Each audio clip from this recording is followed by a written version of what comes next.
Let me start by saying that Silent Hill F is a fantastic game. I had fun through most of my playthrough. More on that later.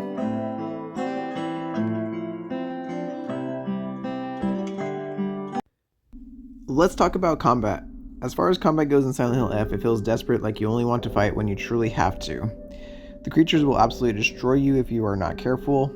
This is amplified by the fact that you have to use items to manage both your sanity meter and health bar. The sanity meter is an interesting feature to the combat system because getting grabbed or hit while you're using the focus ability depletes your sanity meter. I'm also not 100% sure, but I think the more sanity you have, the less damage your health bar takes, but it's inconsistent. Oh shit. Ugh. It's clear that they wanted you to be patient with any encounter, so much that utilizing the sanity meter and focus ability are necessary. Okay, I'm just gonna come right out and say it. Why is there forced combat sections in a survival horror game? For those who are unfamiliar with the survival horror genre, combat is supposed to be optional, and should only be initiated if you absolutely have to. Resources are limited and should only be expended in desperate occasions. However, this game gives you tons of resources, and in some instances, forces you to fight multiple creatures at once. So it begs the question, is this just an action horror game under the guise of the Silent Hill name? I have played just about every Silent Hill game in the franchise, and with a heavy heart, say that Silent Hill F feels the least like a Silent Hill game out of all of them. Silent Hill Homecoming, Silent Hill Downpour, Silent Hill Origins, Silent Hill Shattered Memories, they all feel more like Silent Hill games, a Silent Hill experience in more ways than Silent Hill F.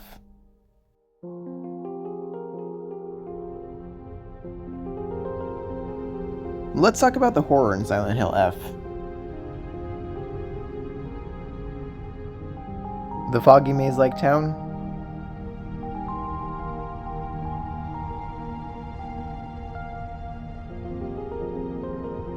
the blissful, surreal otherworld,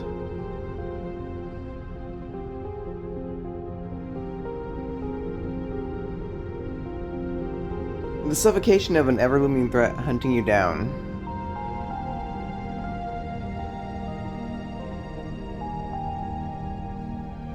All of these elements together make for a very chilling atmosphere. But sadly, it's all for naught because the horror in Silent Hill F comes from cheap jump scares.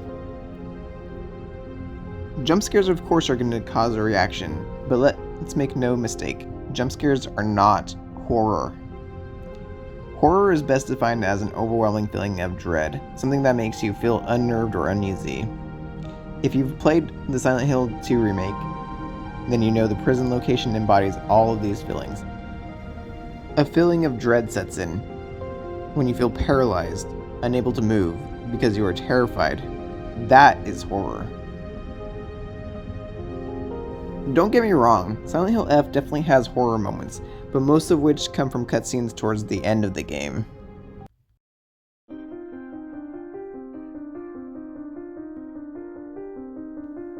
Alright, now let's talk about the ending of Silent Hill F. This section contains spoilers for the ending of Silent Hill F. If you have yet to complete the game, then I advise that you skip ahead. Let me say that for all intents and purposes, I like the ending of Silent Hill F. It makes sense and it lines up with the story they were trying to tell, however it's unoriginal and uninspired. Hinako is going crazy by the end of the game, and that is due to the red capsules you were given at the beginning of the game. These red capsules are also one of the main sources of healing throughout the game. The red capsules are made from an herb that has hallucinogenic properties. Does this sound familiar? Well, that's because it sounds like the White Claudia, which is a flower used to create a hallucinogenic drug within the town of Silent Hill. The cult, typically known as the Order, synthesizes the drug in order to make people more susceptible to their teachings. It's alluded to the fact that Hinako just imagined everything. The monsters that she was forced to fight were no more than innocent people. Her mind just couldn't discern the difference because of the drugs. So let's talk about why I think it's uninspired. Well, that's because it was already done before within the Silent Hill universe. If you're familiar with the Silent Hill franchise, then you'll know this sounds a lot like our friend Travis Grady. In In Silent Hill Origins, the bad ending for Silent Hill Origins, it alludes to the fact that Travis Grady is a serial killer known as the Butcher, and all the monsters he killed in the town were nothing but more than innocent people, but he couldn't tell the difference due to his broken psyche. Like I said, I do like this ending. I believe Silent Hill F pulls this ending off way better than Silent Hill Origins does.